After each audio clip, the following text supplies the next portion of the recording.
Now let's turn our attention to columns.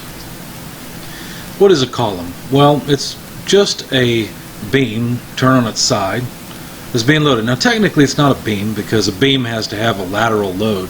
This just has an axial load. But the thing is, when we're considering columns, we're usually talking about something that's holding up a load, like holding up a ceiling, something that's in compression. You see, when there's a material that's in compression and it's long and slender like this, it has a chance of buckling, and what that means is that the material itself may not fail due to the compression load, but the material itself may buckle out of plane. And what happens when the middle starts to move off the center line is that the force is able to continue and catastrophically collapse the column or break it and send it off flying, where it can no longer support the load. You've probably buckled a spring before. If you've taken a ballpoint pen apart and taken the spring out and you start compressing it, there is such a thing as spring buckling as well, but it's kind of like what happens with a column, where the side of the spring comes out from between your fingers and just flies away, and most of the time you don't find it. So what we're trying to find out is, with these columns, what's the maximum load that the column can support without buckling, and what is that critical load? How much is it? And how do we calculate? Now, there's some things we need to know about the columns and how they behave, and in particular how they're going to buckle, because there's always a preferential axis for buckling. Now, most of the time we're only going to consider loads applied along the neutral axis of the cross section, but we'll talk a little bit about what happens when that's not the case. Now, the way that the end of the column is fixed makes a difference in terms of how it buckles. If you imagine something like a flagpole, well, that's a fixed free configuration where at the base it's fixed. In other words, it can't rotate and it can't translate, but at the top it's free to move around. So imagine trying to stand on top of a flagpole and balance there. If the load's enough, you can imagine what the flagpole is going to do is just kind of bend over, right, under your load. In that case, the effective length of the column is a lot longer. You can imagine it'd be easier to buckle that sort of column than something like, let's say, the first example here, where both ends are pinned. And what that means is that rotation of the column is allowed at both ends of the column. As we apply load, the buckled shape just takes on the dotted line that you see there. And in that case, the effective length is equal to the actual length of the column. In the case of the fixed free, the third one over, the theoretical value of the effective length is twice. So we use this factor k. K is theoretically 2, so that the effective length is 2 times the actual length. A more practical and realistic value that is closer to the real behavior in the real world is about 2.1 instead.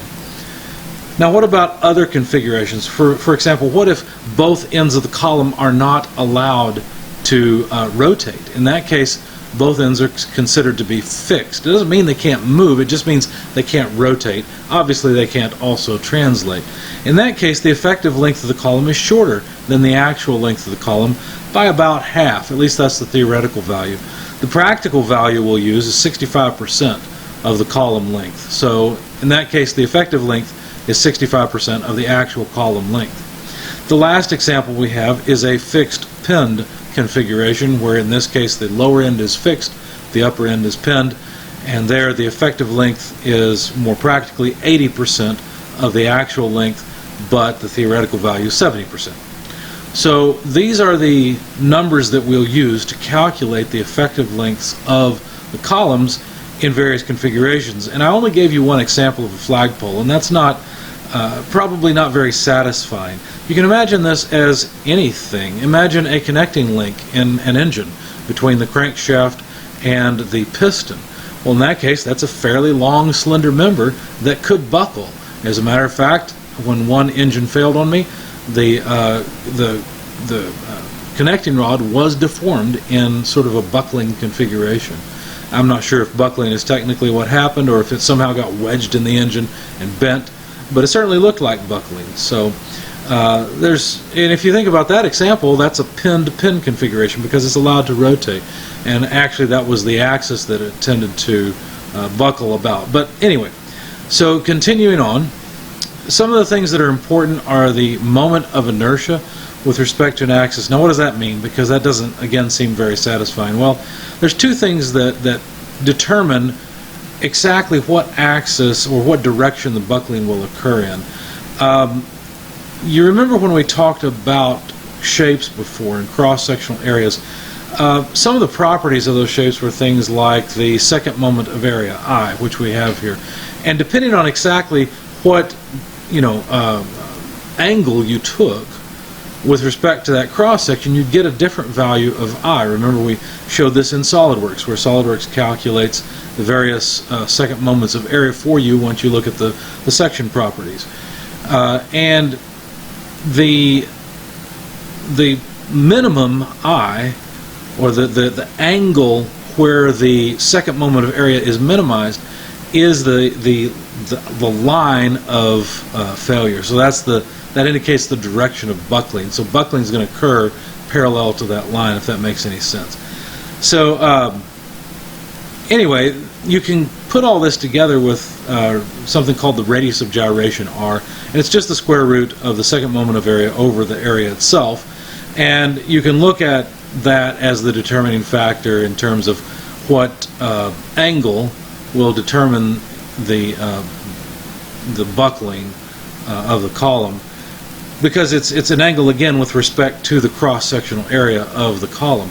Now that's not the only thing. In the case of a pinned column, if it's literally pins where the column can only rotate about a certain axis, well, then that's the axis it's most likely to buckle about. Now it's possible it could buckle about another axis.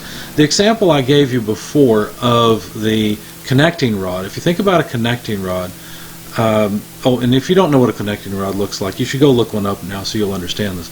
A connecting rod is basically pinned in the same direction at the crankshaft and at the wrist pin of the piston. So from the view of the side of that connecting rod, it is a pin-pin configuration. But if you rotate the connecting rod so that you're looking at it 90 degrees from where you were, so instead of seeing the connecting rod moving like this, you're just looking at the connecting rod going up and down like this, and you can't really see its motion because it's in a different plane. All you see is the up and down motion. Well, then think about it. The wrist pin now runs this way and the crankshaft runs this way, and that's a fixed configuration. You can't really, without catastrophic damage, you can't get the connecting rod to have an angle at either the wrist pin or at the crankshaft. So that's a fixed configuration. The effective length is different in that orientation than it is from the side view of the connecting rod where it's pin-pin. So depending on the cross-sectional properties and the radius of gyration in those two directions, the wrist pin is more likely to buckle in one orientation than in the other. Now, something that we have to quantify in order to determine buckling, whether it happens or not, and at what load it would happen, we need the radius of gyration. That's one of the pieces of information that we want. So the slenderness ratio is how we quantify it. The slenderness ratio is a non-dimensional property that basically is the length over a property of the cross-sectional area, and that property is the radius of gyration. But we have to select the radius of gyration in the direction where it would be the smallest, because that's where it is essentially weakest and is most likely to buckle. Now the actual length is given the symbol L, the effective length is given the symbol L sub E, and the only difference between those two is the so-called end fixity factor K.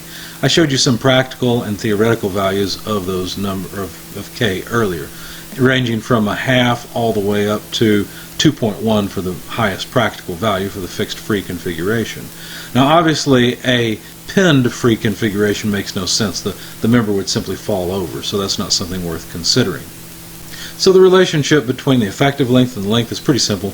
Just take the actual length of the column, multiply it by the end fixity factor, and you'll get the effective length. Now the slenderness ratio is the ratio of the effective length to the radius of gyration. It just is a measure of how slender the column is, and that's why it's called the slenderness ratio.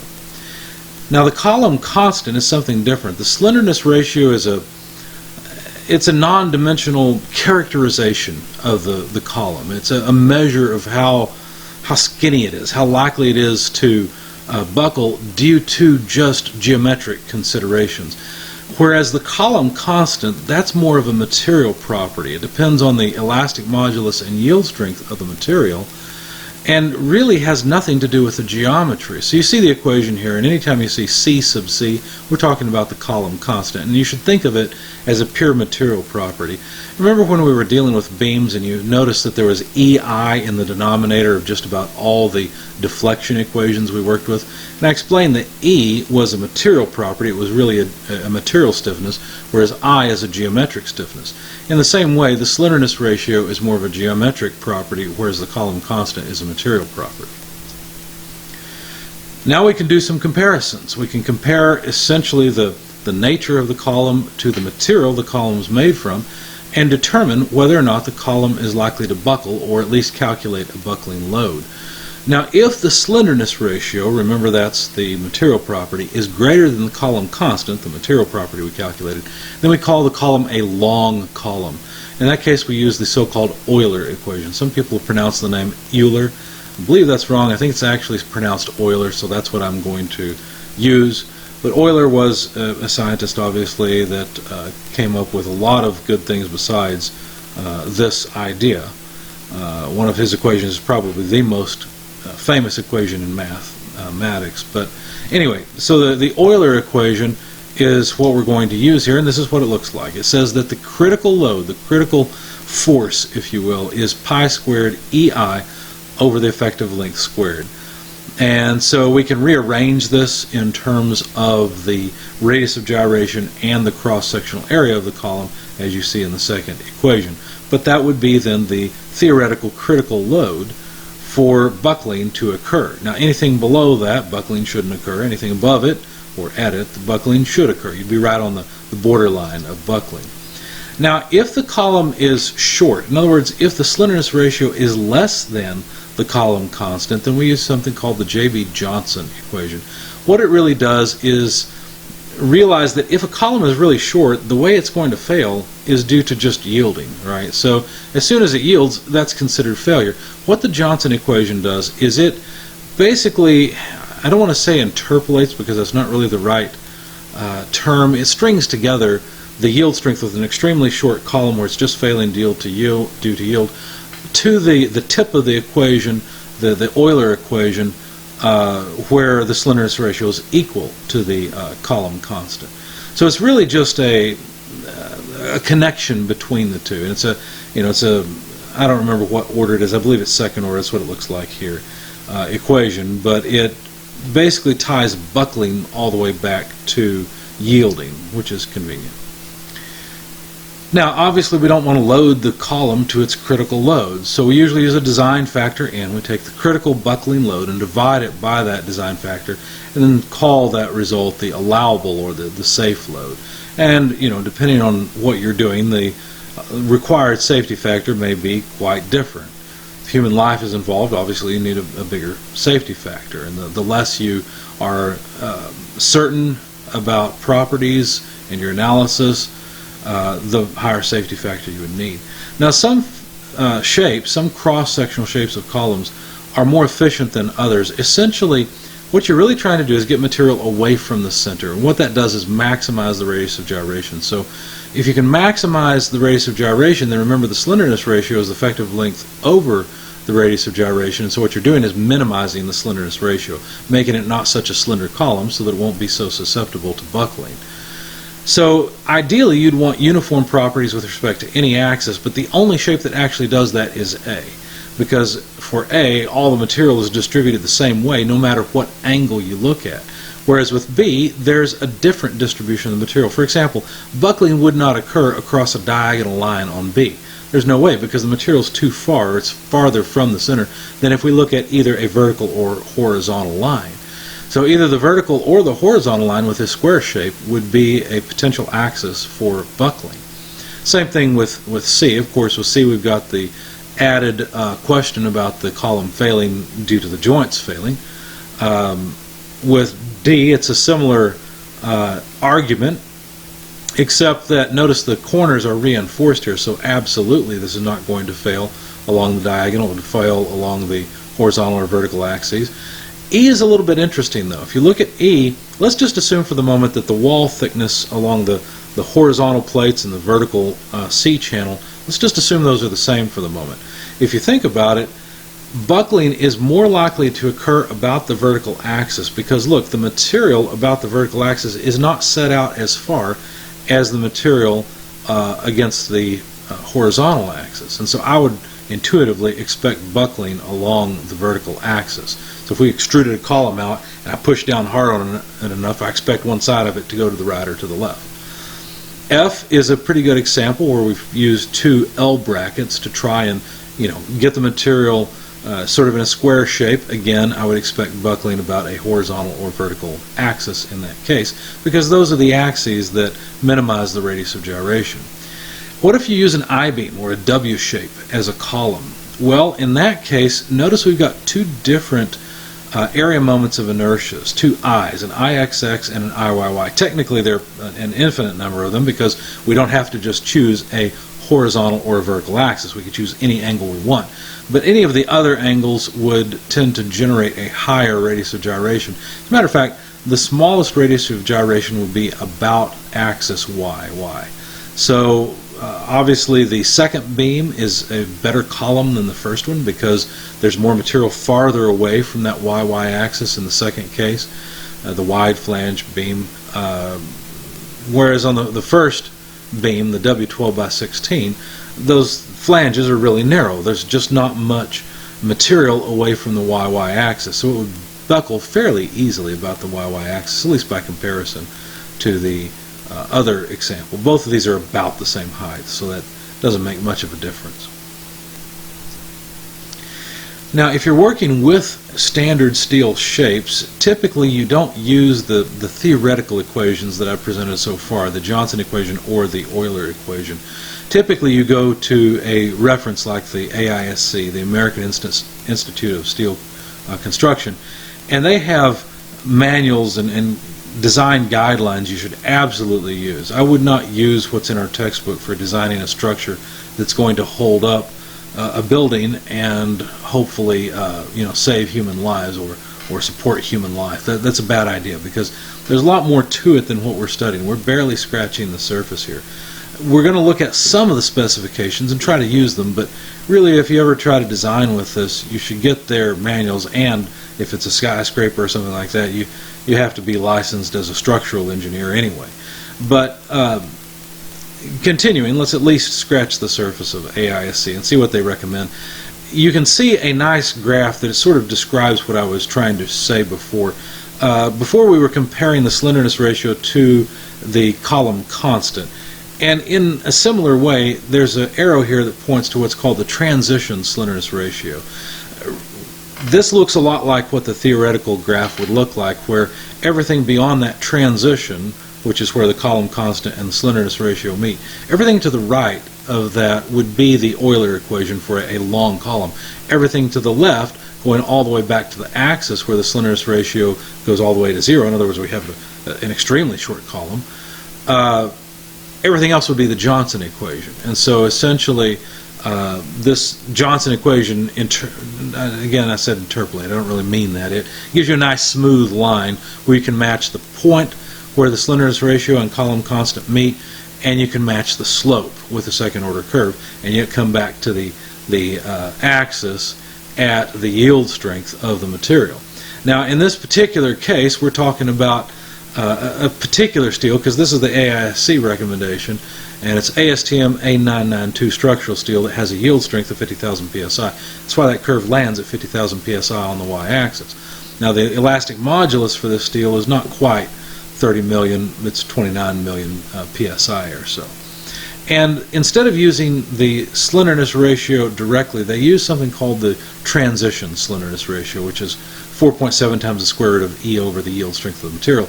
Now you notice that again, this is something that is a material property, right? So it's not the slenderness ratio, this is more like the column constant. Now the slenderness ratio is defined the same way. It's the effective length over the radius of gyration. But then we calculate an intermediate result here called the Euler stress, or also it's called the elastic critical stress, I think. I don't remember the name of it. It's an intermediate result. We don't care too much. Notice it involves the slenderness ratio and the elastic modulus of the steel. But then we use that Euler stress in order to calculate the critical stress where this beam would fail, or this column would fail. And it doesn't have to be this particular column or this particular material. AISC has charts like this for many other materials as well. But anyway, you calculate the critical stress when the slenderness ratio is below the transition. In other words, this is equation 1110 on that chart, because the slenderness ratio is less than the transition, or what we would have called the column constant before, or something related to the column constant. So the slenderness ratio is less than this when we're on the Johnson portion of the curve, equation 1110. We would use this equation where we've got the yield strength in the equation.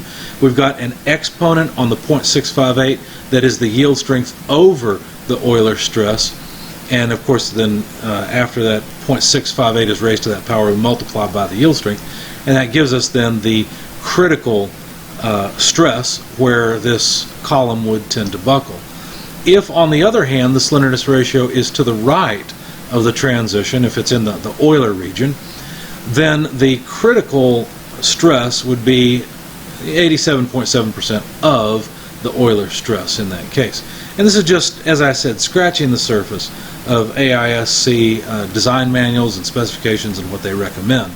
As I said, if you ever design a column, you really need to go get the AISC specifications, because they'll be much more complete than this, obviously. Also, there's a lot of information besides just a simple, centrally loaded column like we've got here. Now, notice we've calculated the critical stress, but not the critical load. In other words, we don't know how much force we have to apply.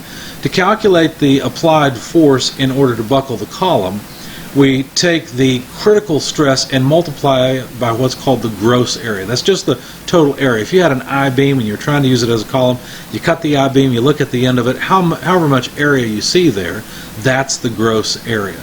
Okay, now obviously you'd be cutting it square, but that's what this means. Now the applied load, the amount of load they recommend you apply at most, is about 60% of that critical load, PN. And you can calculate that by dividing by 1.67, the same thing as 60%. But that's what the AISC recommends for these very simple situations of centrally loaded columns. The Aluminum Association also has specifications when you're going to use aluminum beams for column and supporting buildings and things such as that are critical. Naturally, their specifications are a little bit different than AISC or even theoretical. Now, some of these terms I'm going to use, I won't define. I'm just trying to show you a little bit about how they do it, and then I will show you some practical equations you can actually use. So, we still use the slenderness ratio. You should recognize it here as the effective length divided by the radius of gyration on the left. If that number, if that slenderness ratio is less than some material properties, BC, DC, and the yield strength, and then this calculation of them, then you use a so-called short column formula, where the allowable load divided by the area, or in other words the allowable stress, is the yield strength divided by some factor of safety. So this is assuming that the column is simply going to fail yielding in compression. Okay. Now what about BC and DC? Where do they come from? I'll show you in just a second. Now, on the other hand, if the slenderness ratio is greater than that calculation, same calculation as before, but it's less than the column constant, then the Aluminum Association identifies or defines what they call an intermediate column, something between the short and long columns. In that case, the allowable stress is calculated by the equation you see here that involves the factor of safety again, but now also involves the slenderness ratio and those two constant B sub C and D sub C that we had before. And B sub C and D sub C depend on the yield strength and the elastic modulus. So this is just another way of incorporating the material properties. So you can think of this comparison between the slenderness ratio, the column constant, which is itself purely a material property. Well, so is BC, DC, and SY. Those are also material properties because BC and DC depend only on the yield strength and the elastic modulus. just as the column constant does. Now the column constant is just what we had before. It's the same thing. So the reason for showing you this is that not all columns are considered short or long. There are such things as intermediate columns, at least in this particular standard. And again, the Aluminum Association has their standard, which they call the Aluminum Design Manual, I think it's called. It's a pretty simple name. If you do a search for it, you can find it pretty readily. But the Aluminum Association has, again, much more information than I'm showing you here for all kinds of different alloys, different yield strengths, different ultimate strengths. The symbology is a little bit different, but you can figure it out and understand. In fact, they define factors of safety against yielding and against ultimate strength in different ways and give them different symbols. I've just, well, even your author considered that all just a factor of safety, but technically they are different. If the slenderness ratio is greater than the column constant, now we're finally to a so-called long column, where we calculate the critical stress or the allowable stress. It really would be the allowable stress because we've got our factor of safety in the equation, based on the slenderness ratio and the elastic modulus, and then pi as well.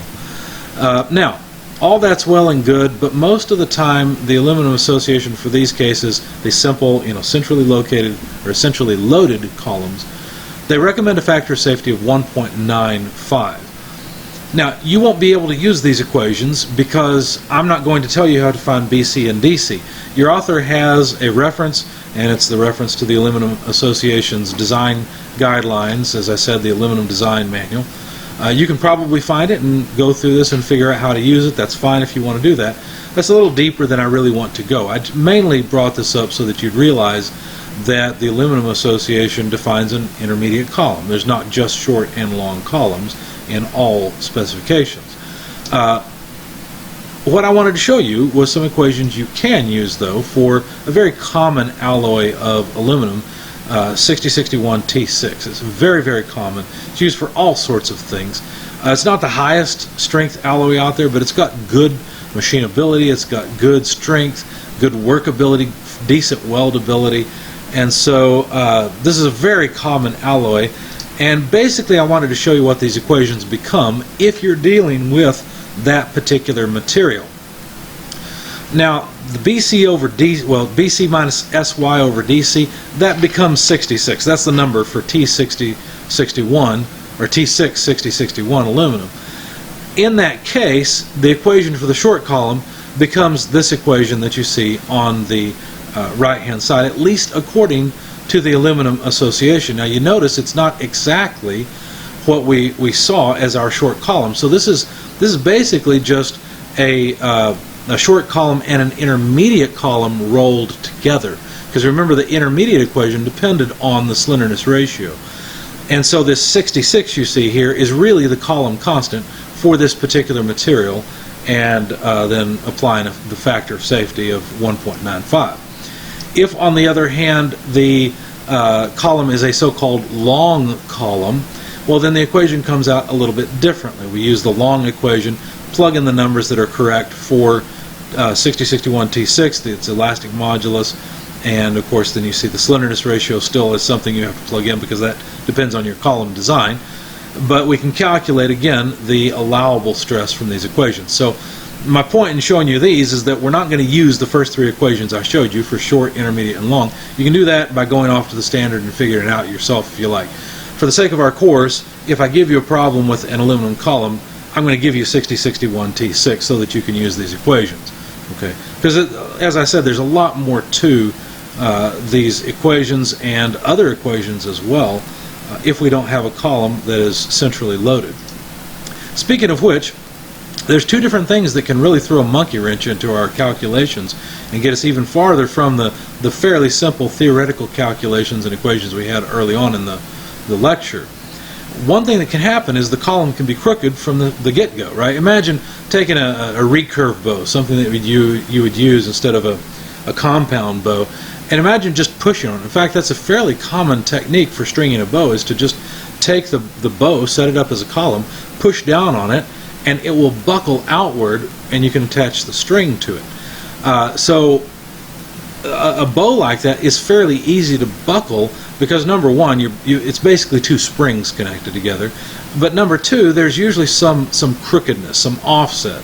The beam material, if you want to consider the BOA beam, doesn't run straight down between the 2 points where force is being applied. So it's pretty easy to get it to buckle outward.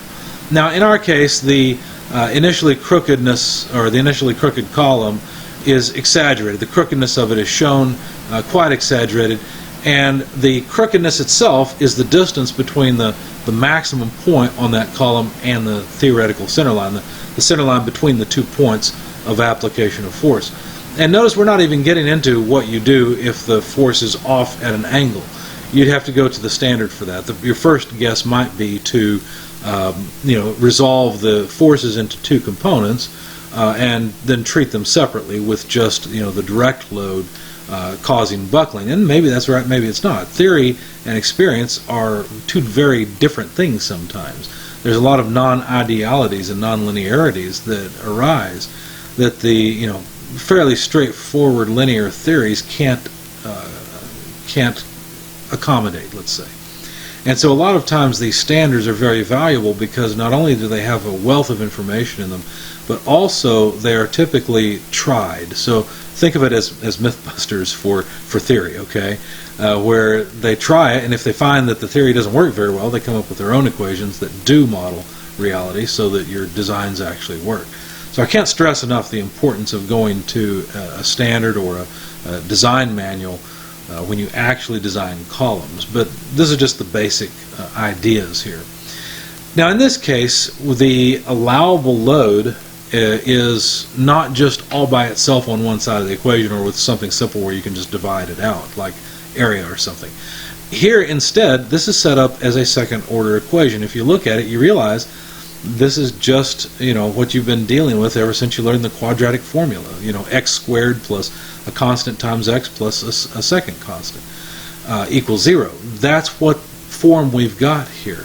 Notice that we've got PA squared in the very first term, and we've got a PA outside of the square brackets in the second term, and no PA in the last term.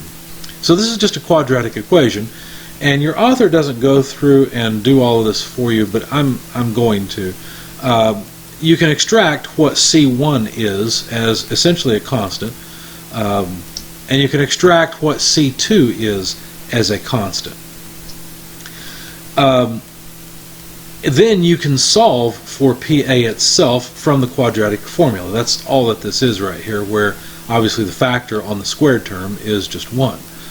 Now if you then realize that the critical load is calculated just as it's been all along, and you make the substitution, you get this equation. This equation is not in your book. You may want to write it down in your book near the crooked columns section. Your author has a section devoted to it. It's handy because it's got everything just built into it. Now, I know it looks scary. You may want to put this in a spreadsheet. That's up to you. But basically, this simplifies it back to what we had before, where we've just got the allowable load on one side of the equation and everything else is on the right-hand side. So don't be intimidated by this. It's the same thing you've been dealing with all along. It's the effective length, LE, the elastic modulus E, the yield strength SY, the crookedness A. Notice there's another symbol in here I haven't mentioned yet. There's a symbol C. I always struggle to remember what that is, but I believe it's the distance from the neutral axis out to the outer fiber. I know I've got examples for you, and when I look in my notes I'll remember what C is. You can also look in your text, but it's just another geometric distance is all it really is. You just have to know what that is. But then of course we've got the radius of gyration, which we've seen before, the cross-sectional area, capital A, and that's pretty much it, except for N, the factor of safety against a buckling that you need. But this is how we'll deal with crooked columns. Now again, the AISC and the Aluminum Association would have their own methods for dealing with crooked columns and eccentrically loaded, offset loading, not on the center line. And that's what we'll talk about next. Now, there is a plus minus in the quadratic formula, and so you got to choose whichever sign gives you the smallest value of PA, because that's the actual value of the load that's allowed. So eccentrically loaded columns are columns where the load, the column's not necessarily crooked, but the load is not applied along the neutral axis, rather it's offset from the neutral axis, either by having something welded that extends the column out, or by just applying the load at some other point than the centroid of the cross-sectional area. In that case, the load is obviously going to tend to cause buckling at much lower values of the load. Now the eccentricity E in this case is the offset distance between the load and the center of the column, and you can see our initially straight column there. Let me show you the equation. It involves calculating a stress at the center of the column, so that's what this sigma sub L over 2 means.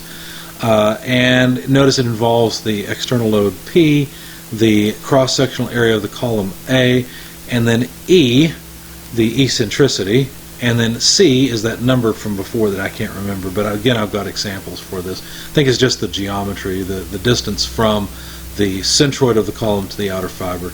And then everything we've seen so far, except now we've got cosine. We've got, R, which is the radius of gyration, K, which is the column, not the column constant, but the fixity factor, L, the actual length, radius of gyration again, and then the load, A, and E, where E is the elastic modulus. If you think about what happens when this column is loaded eccentrically, if we get the right value of the load P, we'll end up with the yield strength being developed at the center of the column. So there's some load, Py, that would cause a yield strength Sy. Now notice that this equation is exactly what we had above, right? All we've done is we've said, okay, we can represent the bending stress at the center of the column by this equation. So there's some load Py that causes the bending stress to go up to the yield strength of the material. If that happens, this column is going to fail for sure. And then the allowable load that will allow is just the load that would cause yielding in the center divided by some factor of safety that we choose. So if we put all that together, then the yield strength of the material is equal to N times PA and then the rest of the stuff that we had before. We haven't really changed anything, except notice we've substituted where we've got the load P under the radical in the denominator, we've substituted NPA instead of PY, the yield, the load Py that would cause yielding. And then Y max is the maximum deflection that would occur just before or right at the point where we reach our our failure. So Y max is going to be just how far out the column goes given the load P. So if we apply a load P equals Py, then Y max is the maximum deflection of that column right before it catastrophically fails. So basically you can calculate the maximum deflection at the center of the column based on this equation here.